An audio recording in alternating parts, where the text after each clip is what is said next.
Hello everyone. आज का अपना सेकेंड एलिक्विड ड्रग यूज्ड इन ग्लाइकोमास को क्लासीफाई करना है, मोड ऑफ एक्शन बताना है, मोड ऑफ एक्शन बताना है, adverse effect of any one, pharmacological rational for each drug. ठीक है, अभी हम पहले देखते हैं ग्लाइकोमा होता क्या है। ग्लाइकोमा जो है इसमें क्या होता है, इंट्राओकुलर प्रेशर बढ़ जाता है। अब इंट्राओकुलर प्रेशर क्यों बढ़ता है? एक तो हमारा एक्वेस ह्यूमर जो होता है उसका प्रोडक्शन बहुत ज़्यादा होने लगे, या एक्वेस ह्यूमर का जो ड्रेनेज है वो बहुत कम होने लगे। ठीक है, तो ये जो है एक डायग्राम है, हम पहले इसको समझते हैं। ये जो है हमारा कॉर्निया कंजक्टिवा टाइवा है। ठीक है, उसके बाद ये यहाँ पर और आइरिस के बीच में एक एंगल होता है, कैनल ऑफ स्केलेमन, यानी एक नाली होती है।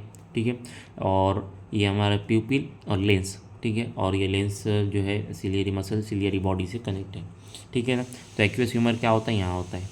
अगर एक्वेस ह्यूमर जो है उसका प्रोडक्शन बहुत ज़्यादा हो गया और आउटफ्लो बहुत कम हो गया, तब भी जो एक्वेस ह्यूमर है वो क्या हो जाएगा, यहाँ एक्यूमुलेट हो जाएगा। अगर सपोज़ करिए जो कैनल ऑफ स्केलेमन है, जो हमारी नाली, अगर नाली बंद हो गई तब भी क्या हो जाएगा, एक्वेस ह्यूमर का जो एक्यूमुलेशन हो जाएगा। ठीक है, तो ग्लाइकोमा में हमारा प्राइमरी ट्रीटमेंट क्या होता है, हमारा प्राइमरी गोल क्या होता है, इंट्राओकुलर प्रेशर कम हो जाए, यानी एक्वेस ह्यूमर निकल जाए या उसका प्रोडक्शन कम हो जाए, ताकि हमारी जो ऑप्टिक नर्व का जो डैमेज हो सके वो कम से कम हो सके, ऑप्टिक नर्व हमारी डैमेज ना हो। ठीक है, अब हम देख लेते हैं क्लासिफिकेशन ऑफ ड्रग। देखिए, एक तो 4 टाइप के क्लासिफिकेशन होंगे, यानी क्या, एक ऐसी ड्रग जो एक्वेस ह्यूमर को ही कम कर दे रही है। दूसरा, ऐसे ड्रग्स जो एक्वेस ह्यूमर के फ्लो को बढ़ा दे रही एक्वेस ह्यूमर के आउटफ्लो को बढ़ा दे रही है। तीसरा, कि वो दोनों भी काम करे, प्रोडक्शन भी कम करे, आउटफ्लो भी इंक्रीज़ करे। ठीक है, और चौथा ऑस्मोटिक यानी डायूरेटिक्स देना है हमको। ठीक है, तो पहले हम देख लेते हैं कि drugs that decreases aqueous humour production. तो एक्वेस ह्यूमर के प्रोडक्शन को कौन कम करेंगे? बीटा ब्लॉकर्स कम करेंगे, अल्फा 2 एड्रीनर्जिक अगोनिस्ट, यानी अल्फा 2 जो हमारा ब्रेक लगाते थे प्री सिनेप्टिक्स में, ये जो ब्रेक लगाते थे सिंपैथेटिक सिस्टम के ऊपर, वो एक काम करेंगे। ठीक है, देन कार्बोनिक एनहाइड्रेस इनहिबिटर, यानी क्या, डायूरेटिक्स है तो ये डायूरेटिक्स यूज़ करेंगे हम। ठीक है, हम इसका आगे के इसमें हम देखेंगे इसका यूज़ हमको क्यों यूज़ करना है, बीटा ब्लॉकर, एड्रीनर्जिक एगोनिस्ट वो। ठीक है ना, फिर drug that increase aqueous humour outflow, तो उसमें कौन कौन होते हैं, प्रोस्टाग्लैंडिन एनालॉग्स, यानी लोटेनोप्रोस्ट, बीमेट्रोप्रोस्ट और ट्राइवोप्रोस्ट। तो ये लेटानोप्रोस्ट जो है ड्रग ऑफ चॉइस है प्राइमरी ओपन एंगल ग्लाइकोमा में। ठीक है, प्राइमरी ओपन एंगल ग्लाइकोमा में ड्रग ऑफ चॉइस है। देन पैरासिम्पैथोमिमेटिक ड्रग, यानी जो पैरासिम्पैथेटिक सिस्टम को एक्टिवेट करेंगे, पिलोकार्पाइन एंड कार्बेकोल। ठीक है, then rho kinase inhibitor, netarsudil and drug with dual action, यानी जो दोनों भी एक्शन करेंगी, प्रोडक्शन को कम करेंगी, आउटफ्लो भी बढ़ाएंगी, तो वो होता है ब्रिमोनिडिन। ठीक है, अल्फा 2 एड्रोजेनिक अगोनिस्ट, और हाइपर ऑस्मेटिक एजेंट्स यानी डायोरेटिक्स, मैनिटॉल, ग्लिसरॉल, यानी जो आंखों में का जो पानी है वो ये सब निकाल देंगे हाइपर ऑस्मेटिक एजेंट्स। ठीक है, मैनिटॉल और ग्लिसरॉल। तो हम देख लेते हैं हमको इनको यूज़ क्यों करना है। ठीक है, तो पहला मैकेनिज्म ऑफ एक्शन देखते हैं, बीटा ब्लॉकर। बीटा ब्लॉकर हमको क्यों देना है, उसका एग्जांपल है टिमोलोल। ठीक है, inhibit beta receptor in the ciliary epithelium and decrease the aqueous humour production.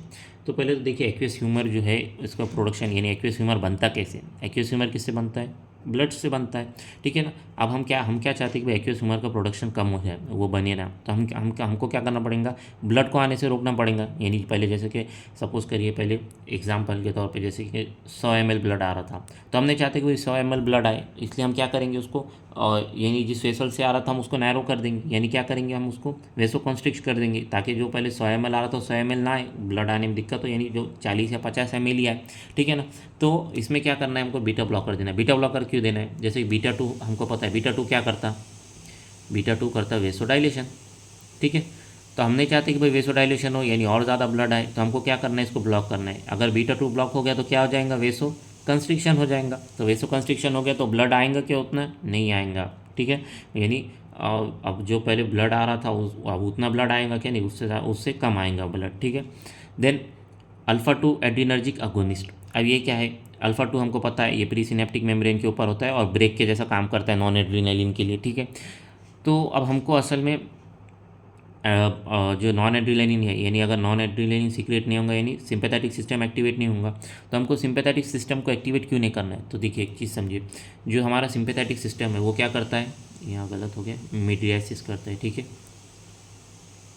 और जो पैरासिम्पैथेटिक सिस्टम है वो क्या करता है, मियोसिस करता है। ठीक है, मियोसिस यानी क्या, प्यूपिल को कॉन्ट्रैक्ट करेंगे, कॉन्ट्रैक्शन ऑफ प्यूपिल करेंगे। ठीक है, मियोसिस। मिडियासिस यानी क्या, डायलेट करेंगे प्यूपिल को। ठीक है, ये डायलेट करेंगे प्यूपिल को। अब एक चीज़ समझिए, हमारा पैरासिम्पेथेटिक सिस्टम क्या कर रहा था, मियोसिस का कॉन्ट्रैक्शन कर रहा था, यानी प्यूपिल का कॉन्ट्रैक्शन कर रहा था, और सिंपैथेटिक सिस्टम डायलेशन कर रहा था। अब देखिए हमने क्या बोला, हम अल्फा 2 एड्रेनर्जिक ड्रग दे रहे हैं, ठीक है, यानी हमको जो है सिंपैथेटिक सिस्टम के कोई इफेक्ट नहीं चाहिए, ठीक है ना। अब देखिए हम देख लेते हैं पहले सिंपैथेटिक सिस्टम क्या कर रहा है, प्यूपिल को डायलेट कर रहा है। तो अब देखिए अगर प्यूपिल को डायलेट करना है, यानी प्यूपिल के स्पेस को बढ़ाना है, तो ये जो पीछे की आइरिस है, तो उसको पीछे उसको कॉन्ट्रैक्ट होना होगा, उसको कॉन्ट्रैक्ट करे तो तब जाके प्यूपिल डायलेट होंगे। देखिए ये बीच की प्यूपिल, अब ये आइरिस को कॉन्ट्रैक्ट होना पड़ेगा तब जाके प्यूपिल डायलेट होगा, ठीक है। अब देखिए इसमें ये आइरिस के कॉन्ट्रैक्शन की वजह से क्या होगा, कैनल ऑफ स्केलीमन जो है, ये जो यहाँ पर एक छोटी सी जो नाली थी, वो नाली क्या हो जाएंगी, बंद हो जाएंगी, यानी नाली जो थी पहले वो और कम हो जाएंगी। देखिए अब ये ऐसे पीछे आ रहा है, ये कॉन्ट्रैक्ट हो रहा है, ये जो नाली ये एंगल था ये कॉन्ट्रैक्ट हो रहा है, यानी ये क्या हो जा रहा है, और एंगल छोटा हो जा रहा।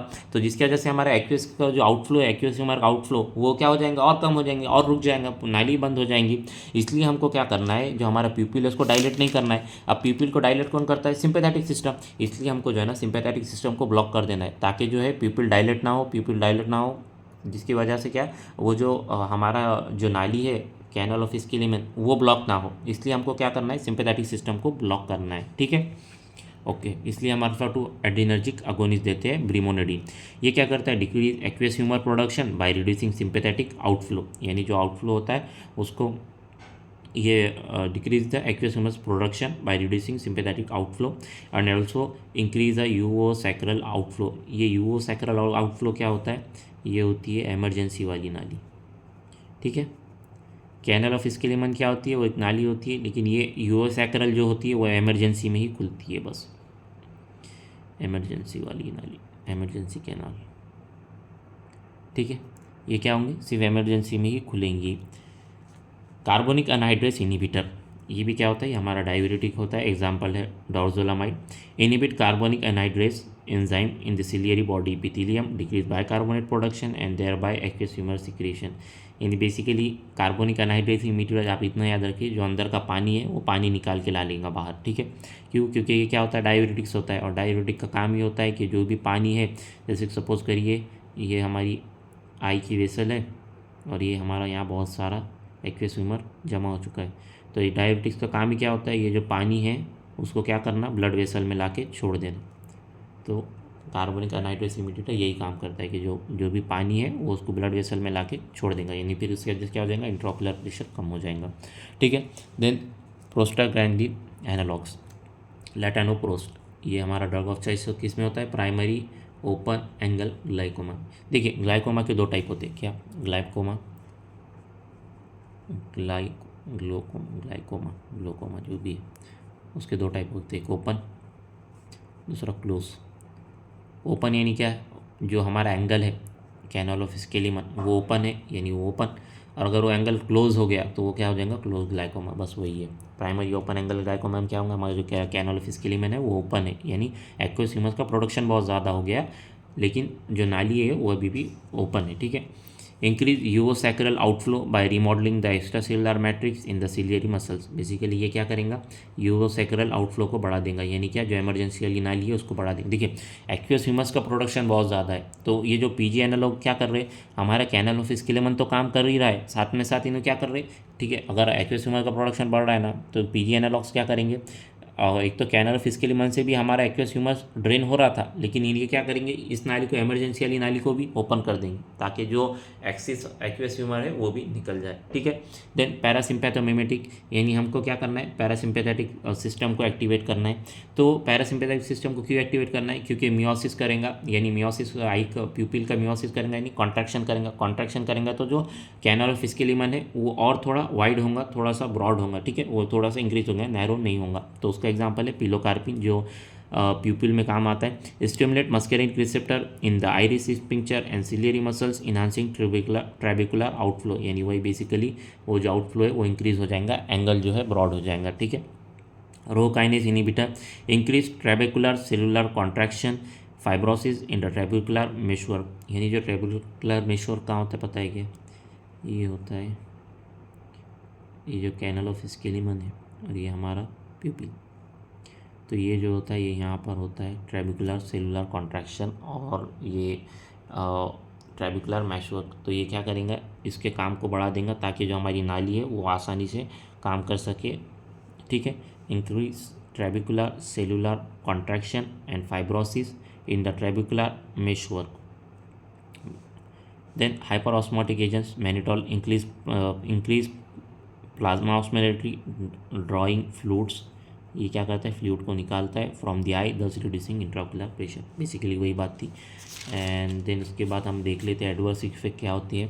किसी एक का बताना था तो हम पीजी एनालॉग्स का देख लेते हैं कि इसका एडवर्स इफेक्ट क्या होता है। बेसिकली हम सबके एडवर्स इफेक्ट देख लेंगे, लेकिन अभी सिर्फ प्रोस्टाग्लैंडिन के देखते हैं। प्रोस्टाग्लैंडिन की वजह से जो होता है, एक तो पिगमेंटेशन ऑफ आइरिस होता है, कंजक्टाइवल हाइपरेमिया होता है, आईलिश के ग्रोथ हो जाते हैं और ऑक्यूलर जो है इरिटेशन होता है, ठीक है। देन इसको हम थोड़ा डिटेल में पढ़ेंगे, सबके साइड इफ़ेक्ट पढ़ना है हमको। अभी ये सिर्फ लिखने के लिए लिखता है, हम एक बार उसको अच्छे से पढ़ लेंगे पूरे side effect. Then pharmacological rationales of for each drug, हमको क्यों यूज़ करना है बेसिकली पता है हमको। बीटा ब्लॉकर क्या करेंगे, target ciliary body where aqueous humour is acting actively secreted to reduce IOP. यानी क्या, हमको जो बीटा ब्लॉकर क्यों देना था, ताकि हमारा एक्वेस ह्यूमर्स का प्रोडक्शन ना हो, ठीक है। Then alpha two adrenergic agonist, यानी हमको सिंपैथेटिक सिस्टम हमारा एक्टिवेट ना हो। अगर सिंपैथेटिक सिस्टम एक्टिवेट हो गया तो वो क्या करेगा, प्यूपिल को डायलेट कर देगा। तो हमने चाहते प्यूपिल डायलेट हो, इसलिए हम alpha two adrenergic agonist use करेंगे। कार्बोनिक एनहाइड्रेस इनिबिटर, ये जो होता है ये effective and beta blockers are contra indicative in asthma. यानी हमको कार्बनिक एनहाइड्रेज यानी डायबिटिक कब यूज़ करना है, जब किसी को बीटा ब्लॉकर यानी अस्थमा में क्या होता है, बीटा 2 रिसेप्टर कहाँ होते हैं, ब्रोंकस में होते हैं। और ब्रोंकस क्या करता है, ब्रोंको हमारा जो सिंपैथेटिक सिस्टम में बीटा 2 ब्लॉकर क्या करते हैं, ब्रोंकस में ब्रोंकोस को डायलेट करते हैं, ब्रोंकोडाइलेशन होता है। अगर हमने इसको ब्लॉक कर दिया बीटा 2 को, ब्रोंकोडाइलेशन हुआ क्या, नहीं, ब्रोंको कंस्ट्रिक्शन हो जाएगा। तो अस्थमा में तो ऑलरेडी ब्रोंको कंस्ट्रिक्शन ही, और डबल से ब्रोंको कंस्ट्रिक्शन कर दिया तो अस्थमा वाले पेशेंट की तो और ज़्यादा हालत ख़राब हो जाएंगी। इसलिए हमको कार्बनिक एनहाइड्रेस इनिबिटर का भी यूज़ करना है जब ये कोई पेशेंट को अस्थमा या डायबिटिक मिलाइटस रहा, ठीक है। Then PG analogues prefer first line therapy due to a potent IOP lowering effect and once daily dosing. यानी ये क्या करते हैं, हमारा ड्रग ऑफ चॉइस होते हैं पीजी एनालॉग्स, और हमने देखा था किस में होते हैं, प्राइमरी ओपन एंगल ग्लाइकोमा में, ठीक है। देन पैरासिम्पैथोमिमेटिक हम क्यों यूज़ करते हैं, ये बेसिकली वही प्यूपिल के आजू बाजू ही सब घूम रहे हैं। इसमें इतना कुछ याद मतलब बेसिकली बस यही ट्रिक से याद रखिए, ये लिखने के लिए लिख दिया है, बाकी इतना कुछ है नहीं। पैरासिम्पैथेटिक सिस्टम में हम क्या चाहते हैं भाई, हमारा जो प्यूपिल है वो हमारा कॉन्ट्रैक्शन में ही रहे, डायलेट ना हो, इसलिए हम पैरासिम्पैथेटिक सिस्टम को एक्टिवेट करते हैं बाय गिविंग अ पैरासिम्पैथोमिमेटिक ड्रग्स, ठीक है। रोकाइनेस इनिबिटर, ये newer class with a unique mechanism helpful in resistant cases. यानी अगर किसी को पीजी एनालॉग से रेजिस्टेंट है या बीटा ब्लॉकर से, तब जाके हम रोकाइनेस देंगे, ठीक है। हाइपर ऑस्मोटिक एजेंट्स यानी डायूरेटिक्स ये जो होते हैं reserve for emergency like acute angle closure glaucoma. यानी क्या, सडनली जो हमारा कैनल ऑफ स्केलिमन है और जो हमारा एंगल है वो क्या हो गया, क्लोज हो चुका है, उस टाइम पे हम ये देंगे, डायूरेटिक्स देंगे, ताकि जो फ्लूइड है वो ब्लड में आ जाए, ठीक है। और हो गया, ये तो हो गया। एक बार हम इसके थोड़े से अच्छे से एडवर्स इफेक्ट देख लेते हैं ताकि कोई दिक्कत ना हो। देखिए, पहले तो हमने देख लिया भाई ग्लाइकोमा क्यों होता है, इंट्राओकुलर प्रेशर मतलब बढ़ जाता है, तो वो किस वजह से होता है कि एक्वेस ह्यूमस प्रोडक्शन नहीं होगा, एक्वेस ह्यूमस प्रोडक्शन बहुत ज़्यादा इंक्रीज़ हो जाएगा और उसका जो आउटफ्लो है, ड्रेनेज है, वो कम हो जाएगा, ठीक है। Drug of choice primary open angle glaucoma में हमने देखिए लेटेनोप्रोस्ट होगा। एंगल क्लोजर ग्लाइकोमा यानी जो एंगल हो गया वही क्लोज हो गया, इसलिए हम क्या देंगे, एसिटाजोलामाइड, ताकि जो पानी जो वो ब्लड है, जो पानी है हमारी आई में का वो ब्लड में आ जाए, इसलिए हम कार्बोनिक एनहाइड्रेस इनिबिटर दे देंगे। देन एक्यूट कंजस्टिव ग्लाइकोमा यानी मैनिटॉल हम क्यों देंगे, देखिए एसिटाजोलामाइड क्यों नहीं देंगे हम, मैनिटॉल क्यों देंगे, क्योंकि मैनिटॉल क्या होता है, ये बहुत ज़्यादा पोटेंट होता है, इसकी एफिकेसी ज़्यादा है और ये एक्यूट है, बहुत सडन है, इसलिए हम क्या करेंगे, मैनिटॉल दे देंगे, ठीक है। देन एडवर्स इफेक्ट देख लेते हैं हम एक एक से। जो है कैटरैक्ट हो सकता, मियोसिस देने यानी जो अल्फ़ा टू एड्रेनर्जिक जो हमने देखा था अल्फ़ा 2 को अगोनिस्ट, वो अगर हमने ड्रग्स दे दिए तो उससे क्या हो सकता है, कैटरैक्ट हो सकता, स्टेनोसिस हो सकता, स्टेनोसिस ऑफ नेज़ोलैक्रिमल डक्ट, ठीक है, उसका जो है ब्लॉकेज हो सकती है नेज़ोलैक्रिमल डक्ट में। देन पीजी एनालॉग्स लेटेनोप्रोज जो है वो क्या कर सकता है, पिगमेंटेशन ऑफ आइरिस कर सकता है, ग्रोथ ऑफ आईलैशेस कर सकता है, और फ्लूइड इन मैक्यूला यानी मैक्यूलर इडीमा हो सकता है, हाइपरट्रिकोसिस हो सकता है, और हेटेरोक्रोमिया इरिडिस यानी बेसिकली पिगमेंटेशन ऑफ आइरिस हो सकता है। ठीक है, बस इतना याद रखिए, पिगमेंटेशन ऑफ आइरिस होगा। देन एपरैक्लोनिडीन, ये क्या होता है, अल्फा 2 अगोनिस्ट होता है। वो क्या करेंगे, लीड रिट्रैक्शन यानी क्या हमारी जो आईज है, मतलब आई के ऊपर की जो लीड है वो प्रॉपर काम नहीं करेंगे, कभी भी बंद हो रही कभी भी चालू हो रही, उसके ऊपर हमारा जो फंक्शन है वो मतलब वो छूट जाएगा, वो कभी भी अपने दिल से काम कर रही है, तो वो हो सकता है इसमें एपरैक्लोनिडीन में। देन ब्रीमोनिडीन, ये क्या करती है, causes brain suppression in infant, leads to apnoea and contraindicated in children 2 years. यानी देखिए ना, अगर हमने किसी 2 साल के बच्चे को दे दिया, 2 साल से कम वाले बच्चे को दे दिया, एपनिया होगा यानी क्या होगा, उसको डिफ़िकल्टी होंगी, एपनिया हो जाएगा उसको, तो वो बच्चा कुछ बोल भी नहीं पाएगा। तो इसकी वजह से हम क्या करते हैं, ब्रेन सेपरेशन हो जाता है इन्फेंट्स में, और वो बच्चा कुछ बोल भी नहीं पाएगा 2 साल से कम उम्र में, इसलिए हम क्या करते हैं, ये देते नहीं हैं ब्रीमेलिडिन 2 साल के बच्चों में। ठीक है, इफिनेफ्रिन यानी एड्रीनलिन देना है। It is metabolise to form adrenochrome, causes black pigmentation of conjunctiva, यानी जो हम एड्रीनलिन दे रहे थे epinephrine, it is metabolise to form adrenochrome, यानी ये क्या बना देगा, एक पिगमेंट बना देगा एड्रीनोक्रोम, जिसकी वजह से क्या हो सकता है, ब्लैक पिगमेंटेशन ऑफ कंजक्टिवा, यानी हमारी जो कंजक्टिवा है वो क्या हो जाएंगी, ब्लैक हो जाएंगी। देन नेटारोसोडिल जो है रोकाइनेज इनिबिटर है, वो क्या करेंगे, कंजक्टाइवल हाइपरेमिया करेंगे, और कॉर्निया वर्टिकेलेटा यानी जो है वर्टेक्स